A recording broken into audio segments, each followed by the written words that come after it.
ప్రభువునందు ప్రియమైన దేవుని బిడ్డలందరికీ శుభాభివందనాలు తెలియజేస్తున్నాను. ఆయుష్ ఆరోగ్యాన్ని ఇచ్చి ఉదయకాలంలో ప్రభువు స్తుతించు భాగ్యాన్ని దయచేసిన దేవునికి స్తోత్రం కలుగును గాక. నిన్ను రక్షించుటకును నిన్ను విడిపించుటకును నేను నీకు తోడయ్యుందును. ఇర్మీయా గ్రంథం 15వ అధ్యాయము 20వ వచనం.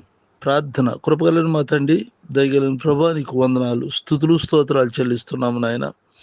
ఈ ఉదయకాలంలో నేను స్తుతించే భాగ్యాలు దయచేసినందుకు నీకు స్తోత్రాలు. నీ బిడ్డల ఇంట్లో నుండి బయటకు వెళ్తున్నా, బయట నుండి ఇంటికి వస్తున్నా, నీ కాపుదల భద్రతలో ఉంచండి నాయన. నిన్ను రక్షించుటకును నిన్ను విడిపించుటకును నేను నీకు తోడై ఉన్నాను అని మీరు సెలవిచ్చిన మాట ప్రకారంగా నీ బిడ్డలో ఏ సమస్యల్లో ఉన్నా ఆ సమస్యల నుండి విడిపించి వారికి తోడుగా ఉండి అత్యధిక దీవెనలు అనుగ్రహించి నీ కృపలో వర్ధల చేయమని ప్రార్థిస్తున్నాను. దేవ, వారు చేస్తున్న వ్యాపారం, వ్యవసాయం, ఉద్యోగాల్లో, చదువుల్లోనూ తోడుగుండి సహాయం చేయండి నాయన. వివాహాలు కావాల్సిన బిడ్డలకు మంచి సంబంధాలు వచ్చి వివాహాలు జరగటానికి సహాయం చేయండి నాయన. బర్త్డేలు నాయన, పెళ్లి రోజులు జరుపుకుంటున్నటువంటి బిడ్డలకు నాయన సంవత్సరం నుండి సంవత్సరాంతం వరకు నీ కందృష్టించి కాపాడండి ప్రభా. అంతేగాక అనారోగ్యంలో ఉన్న వారికి ఆరోగ్యం దయచేయండి, సంతానం లేని వారికి సంతానం దయచేయండి, బలహీనులకు బలం దయచేయండి, ఆర్థిక సమస్యలు, అప్పులు అన్నిటిలో నుండి విడిపించమని ప్రార్థిస్తున్నాను.